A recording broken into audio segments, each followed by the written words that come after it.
The legends rarely tell the same story twice. This is just one of them.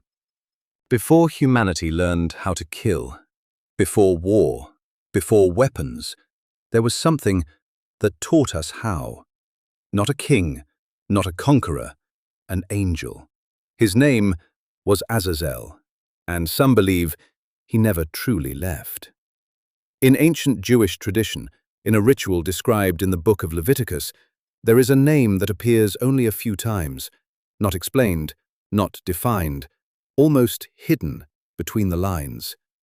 Azazel, a word that was never fully understood and perhaps never meant to be.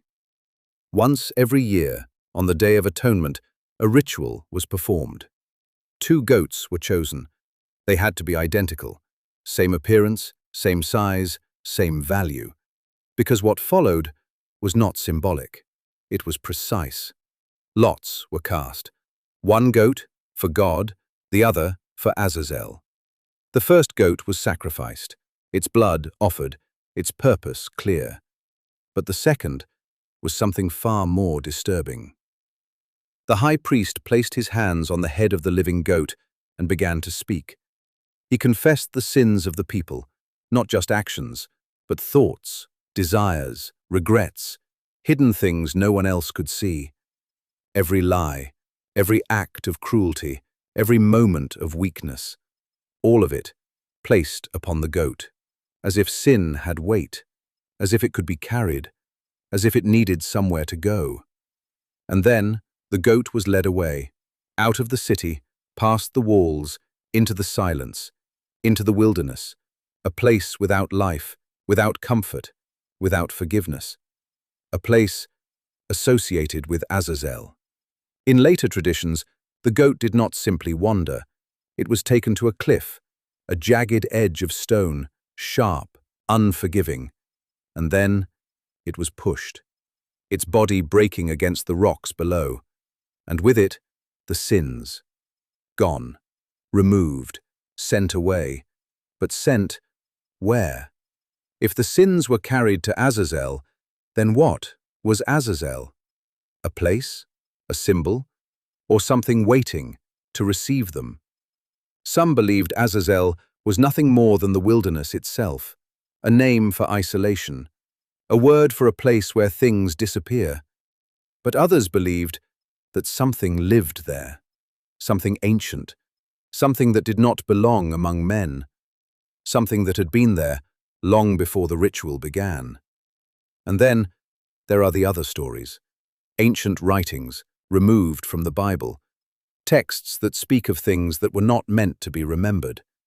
In those texts, Azazel is not a place, he is a being, one of the watchers, angels sent to observe humanity, to watch from above, to learn but never interfere.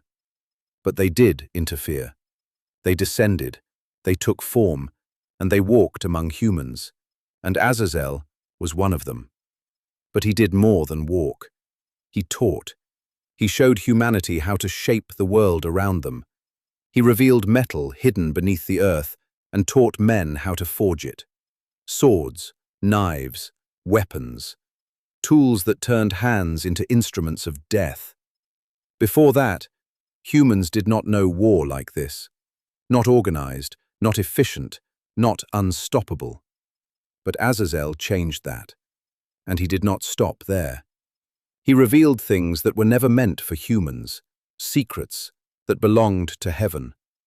To women, he taught adornment, jewelry, cosmetics, dyes, the ability to alter appearance, to control perception, to influence desire. And with that came something new, vanity, temptation, deception. The world began to change. Violence spread. Blood filled the earth. Humanity was no longer innocent. According to these ancient texts, the blame was clear. The whole earth was corrupted through the works of Azazel. Not partially, not slowly, completely. And so, judgment came. The archangels saw what had happened. They saw the violence, the corruption, the transformation of mankind. And they spoke. A command was given. not to destroy Azazel, but to imprison him. The archangel Raphael was sent. He found Azazel, he bound him, and dragged him into the desert, to a place called Dudael, a place of sharp stones, a place without light. Azazel was thrown into a pit, buried beneath jagged rock, covered so that he would never see the light again. And there he was left, not dead, but waiting. The texts say he will remain there until the final judgment, until the day he is brought out to face what comes next. But even then, something does not disappear, because his name remains. Year after year, the ritual continued. The sins of the people, still placed upon the goat, still carried away, still sent into the wilderness, still sent to Azazel, as if humanity was returning something, giving back what it had received. Violence, corruption, knowledge. And this leaves us with a question. Did Azazel corrupt humanity, or did he simply reveal what was already inside it? Because if knowledge created evil, then perhaps humanity was never innocent, only unaware. And if our sins were sent to him again and again, then maybe they were never destroyed. Maybe they were only moved, buried, hidden, waiting. Some traditions say Azazel is still there, not gone, not forgotten, just beneath the surface. And if that is true, then everything humanity became, everything it learned, everything it destroyed, started with him. Azazel is not just a fallen angel, he is a beginning. This is Voices of Mimir, and this is only the beginning.